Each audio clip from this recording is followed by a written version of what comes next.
Before I get to the interview, if you're watching this on YouTube, I have 3 brief requests and 1 offer to extend. My requests? If you like the show or episode, please like, subscribe, and comment. My offer? If you want to receive no more than 1 email a week with a link to the new TWiSP episode, click the link in the description and then enter your email address. By doing this, you assure you will be notified no more than once a week about new TWiSP episodes. Thanks. Now, on with the show.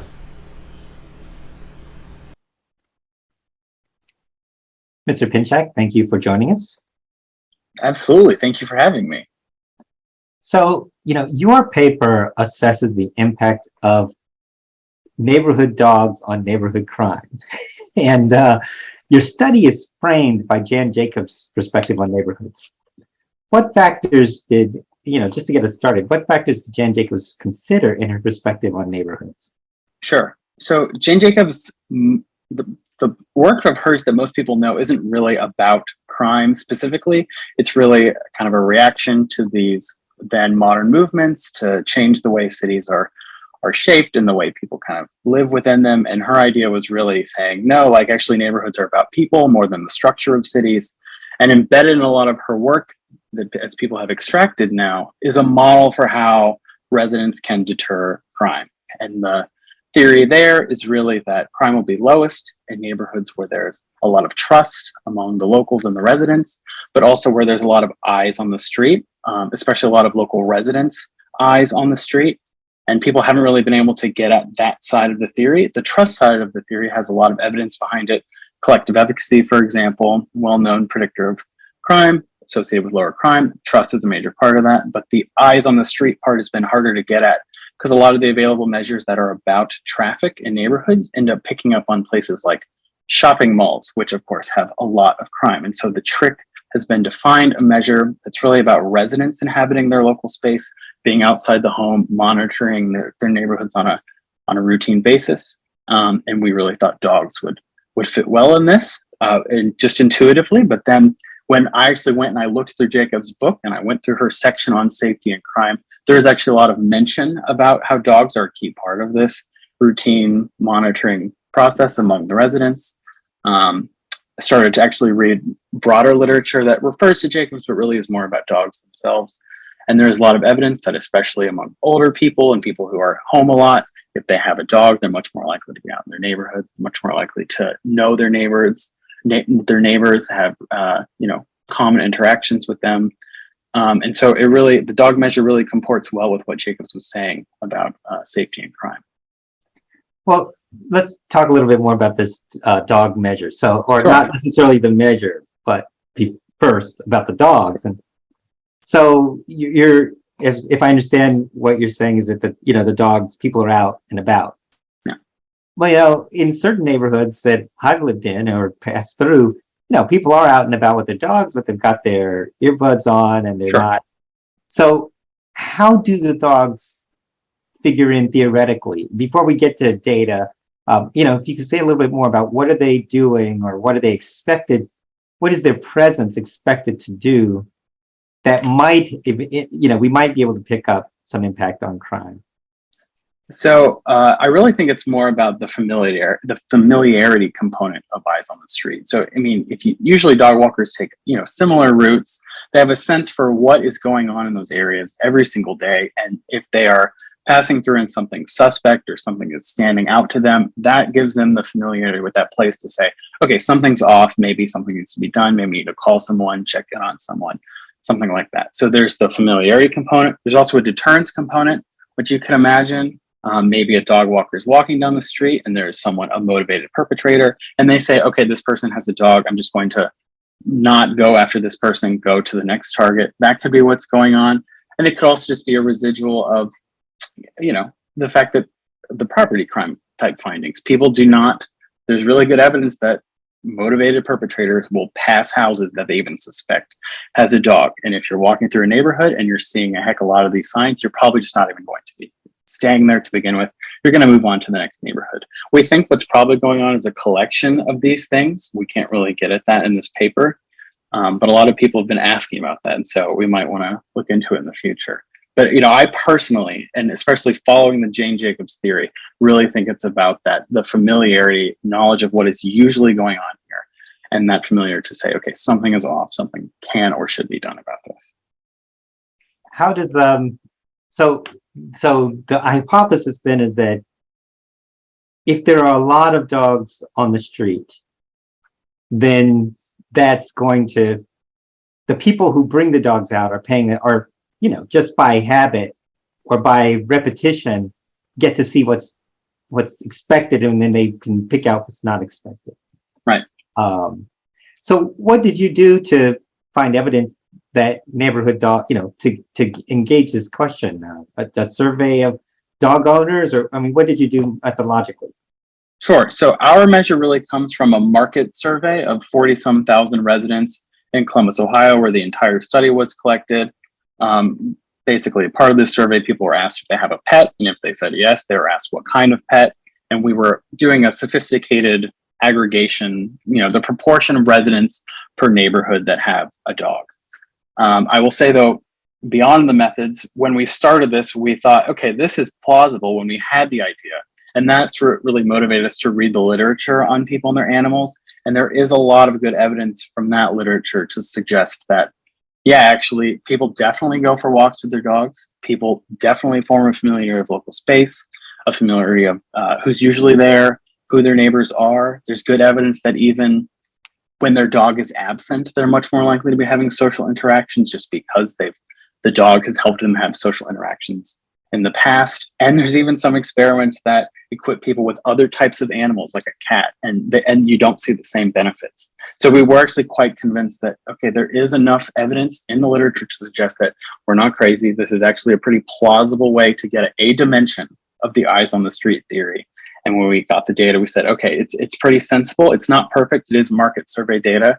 We do a variety of checks in the study to kind of make sure that we're comfortable using it and that it comports with some other components of the survey. So things like average rates of income from the market survey, do those correspond well to what we're seeing with the census-derived data? And it was pretty reasonable. So we proceeded. So before we move to off this issue of because I have another question about this trust, sure. but this issue of the cats. So is it that the cats are not being walked?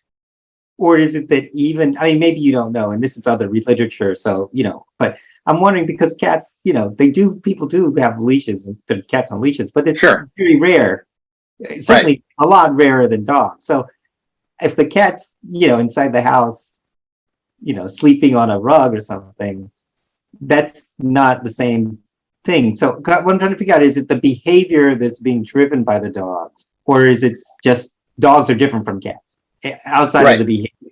Right. I see it as it is about what the dog makes the human do. It is not actually about the dog. And most people know that you are supposed to walk your dog pretty regularly. People do it in the mornings, people late at night. There's some Anderson quotes in there about the street patrol that's formed by people who are walking their dogs in the earliest hours of the morning before they go to work and after dinner. And it's plausible that there are high rates of cat walking or other types of animals that require people to go out. I just haven't found any evidence of it in the literature. So. I don't think there are high rates, but I was trying to make a distinction between what you just said, which is the behavior of humans because they have a dog, right, versus something about dogs versus cats. Right. It still leaves open the question, if you did have a cat, maybe you talked about the social interactions that get generated. Mm-hmm. It could be the case if somebody walked out with a cat, took a cat for a walk, people still might not be as socially engaged with them, because cats might be a little more standoffish than dogs. So who knows? Sure. But at least at the level of the evidence we do have, we can certainly connect it to the behavior of humans in response to having a dog. Yeah, I agree. Yes. So at some point in your discussion, you talk about trust. And before we get to the findings, how is at a hypothetical level or theoretical level, how is neighborhood trust implicated in the understanding of how dogs may or may not matter? So in the Jacobs theory, it's, if you think about it, you can't just be, like there in the paper, there are some cited calls from police departments to just have people walk their dogs in certain areas of the city that are high in crime in an effort to reduce crime. And this seems somewhat irresponsible because I think intuitively people can see that and say that could lead to victimization. And in Jacob's theory, that's right. It's not just that it doesn't make sense to just go out on your local street. This trust component is the other piece of evidence that in her theory is necessary. And to be clear, it's not just that these things are additively working together. It's that you need one another to really kind of deter crime. So in our paper, we don't see the dog effect in low trust neighborhoods. We only see it in high trust neighborhoods, and we tend to see a stronger beneficial effect of trust in the high dog neighborhoods. And we think that, that makes sense according to Jacobs. You need to have the familiarity of local place. You need to know who's usually there. You need to have some sense of, okay, if something is wrong, with this house, should I call someone? Do I know them well enough to kind of do that? Is that okay? Or would that be annoying to them? And that's the trust component, and it's the idea that when I walk my dog, that maybe someone else will be looking out for me too. We definitely think they work together. So you looked at robbery and some other crimes. So what did you find? Because I'm wondering, is it the same across all crime? Sure. You looked at robbery, and what did you find there? So the outcome we were most interested in was robbery, because robbery is remarkably more common on the street rather than in households. And we think, of course, dogs can deter at-home crime, and really wanted to make sure that this effect is holding for a street crime like robbery. And we found that in neighborhoods high in trust, neighborhoods that are also high in dogs have lower crime rates than those that are high in trust but low in dogs, and have lower robbery rates, but then also neighborhoods that are high in dogs, but then also have high trust, they also have less crime than neighborhoods that are high in dogs, but low in trust. And so that effect, the interactive effect there is really most evident for robbery. We also found that it was evident for homicide, which is also traditionally a street crime. It is more common on the street. We found some evidence of that among assault, which is more common on the street, but also quite common in the home. And then among property crimes, which of course are not really street crimes, tend to happen in people's places of residences, we found that the benefits of dogs are really independent of trust, which does make sense and kind of comports with actually a lot of literature about dogs and crime and how they can deter property crimes, like I said. There's even evidence that households with a beware of dog sign, if you ask a criminal if they'd like to perpetrate against the house, they would say no. I mean, it's just, I can find an easier option. And so dogs at home, it makes sense why they deter without trust being so necessary. But for the street crime, especially robbery, the two pieces are needed together. So there's your experimental design: a beware of cat sign on one house and beware of dog sign on the other. Sure, yeah. Yeah, you're right. Yeah, one question we keep getting, which is interesting to me, because it didn't come up for us, was just the breed matter. And it's somewhat related to what you're saying about cats. I mean, maybe it matters, especially if there are dogs that need more frequent walks or longer walks or something like that. I tend to think not. I tend to think that the human behavior that comes from the dog is quite stable across breeds, but maybe not. Yeah, and maybe beware of dog signs for certain breeds are also kind of more threatening to a motivated offender. But I really don't know. Yeah. But so the idea is, in a high trust neighborhood with a large number of dogs, there's lower crime. Yep. But a neighborhood with a lot of dogs and low trust, tends to be no effect. Right, no benefit. Yeah, in the low trust neighborhood, more dogs doesn't make a difference. Yeah. And a low trust neighborhood in general would have lower crime. I mean, higher crime. Right. Yes. Independent of the dogs. Okay. But the high trust neighborhood with dogs has less crime than the high trust neighborhood without dogs. Right. Yep. So you have to have, you need both to get the real benefit. Right. So what does this say? If we take these findings together, what does this say about the role of dogs in neighborhood safety and quality of life? I mean, they are, setting aside our digression on cats, you have some hypotheses about how the effect is coming about, right? Are there other aspects of it other aspects of the way they engage that might further support this finding coming about? Sure. Yeah, so I think one important test is just to get a better measure of local residential monitoring, of how often people themselves are going out on their local streets with or without a dog and kind of seeing their local space on a regular basis. It's just been hard to get at that measure, but that's the ultimate test of Jacob's theory. And really, it'd be nice to have that and the dog measure in the same model to really see, is it really about the dogs or is it just the monitoring component? I will say though about dogs, if we are very serious about dogs, and there are quite a few people who are, there are some things that we could do. And one of those things is to continue to interview motivated offenders or people who are experienced with robbery and property crime and saying, okay, tell us more about, how can a person with a dog be a deterrent? We could say, maybe like we said earlier, okay, does a person have a certain type of dog? And they just say, okay, no, there's an easier target. I'm going to keep moving. Maybe it doesn't work that way. Maybe it's a more ambient type of thing. Maybe it's just, no, I know there are a lot of people on the streets there. I know people are walking around. They're watching out for each other. I'm just going to move on to a totally different environment, more deterrence rather than in the moment self-defense type of thing. Those are open questions, but I tend to think it is about from the offender's perspective, this is just not an ideal place to offend. There's too many eyes here, and they seem, maybe they're nodding each other. They're showing some sign of familiarity in the place. I'm just going to move on to a different place. But it could be the self-defense thing as well. So one other thing, and that would be dogs. That would be very specific to dogs, yes. Probably. Yeah, right. Because they will aid their human companion to repel them. Even if it's just barking, right. causing noise. Yeah. Which brings attention, which is not. Right. Yes. One thing though is I would imagine that, a lot of dog walking, this is imagining. I'm imagining. I have no data, sure. no reading.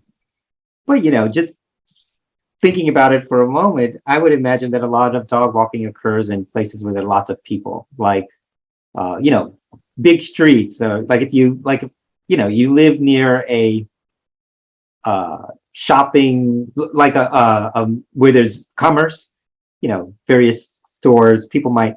So is this, I know your study isn't, I mean, maybe I'm wrong, but I didn't think your study had a measure of how much activity, but is there any research on whether, if we take Jane Jacobs' perspective, heavily trafficked streets are that's where we be seeing this effect versus lightly trafficked streets? Yeah, so I would really think that what we found is most apparent, kind of like the benefits of dogs and trust together are probably most apparent in residential spaces, land use types that tend to be exclusively residential, lots of houses, lots of apartments and things like that. There is evidence, some of which is from Christopher Browning, one of the co-authors, that just is about measures of active streets and, how many people are on the sidewalk. This is from the Project on Human Development Chicago Neighborhoods, they're driving down the street in the Google Street View type car and counting up the number of people on the road. There is a nonlinear association with crime. So crime is the highest in these kind of, really busy streets, but not the most busy. And then actually quite low then as it goes after. So at kind of very high rates of street activity, crime tends to drop off again. Another measure that's kind of interesting and about this activity on the street process comes from an EPA measure of walkability. They have this measure of to what degree can residents, they say go out on the street and kind of just walk around, or do they need a car to get places? I don't know how good this measure is because I looked and my neighborhood has quite low walkability because we don't have sidewalks. But there actually there's a lot of street intersections, but people are out all the time. And there's good evidence that measure is just straight associated with more crime. And maybe that is also kind of dependent on these other processes. Maybe that is more beneficial in residential areas. It's kind of an open question. I tend to think that what we have though is just pretty exclusive to residential areas. Of course, Jane Jacobs' theory isn't about residential areas. I think most of her work is based in New York City, which has tons of mixed use land types. And And we could see if our results hold here in Columbus in those types of mixed use land areas, but I tend to think that a city like Columbus just doesn't have the same type of mixed land use that a city like New York City has. So if we were really serious about it, we need a replication in a city that really has these other things going on. It can help us get at, does this work outside of just, suburban type areas? On this walkability, it's the walkability score is the higher the more walkable the neighborhood, the more crime. Is that what it is? Yeah, right. So this is, I wonder, is it's about this familiarity thing that you were talking about earlier. Right, exactly. Right, which, yeah, and that's what is cool about the dog measure, and really about the idea that Jacobs is probably talking about familiarity and trust among residents, and not just among anyone on the streets, like at a shopping mall where there's total anonymity, tons of people around. You can't possibly be familiar with anything going on because it's changing so quickly. The people there are changing so quickly, and there is a lot of property crimes at malls, unsurprisingly. Yeah. So the upshot, and I will say just one thing in the paper. We do say like there could be a land use component to this that needs to still be tested, and we're very open to that. We just didn't think that it's ideal given paper's already done, and Columbus itself is not a great representation of that process. But it sounds like it more clearly applies to the kinds of neighborhoods you're talking about, setting aside these other neighborhoods. But it does mean something. It does mean that if someone said, we want to lower crime in this area, so let's bring in a bunch of things that are going to attract a lot of people to the area. That's not necessarily an answer, because that would address the familiarity. That would simply address the number of eyes. But whether they're going to be motivated to do anything or feel comfortable doing anything, not necessarily, because they don't have that familiarity and they don't have that trust. So I think your findings are implicated in figuring out how to make neighborhoods work. I totally agree. Absolutely. Yeah. The thing that always comes to mind to me is pickpockets.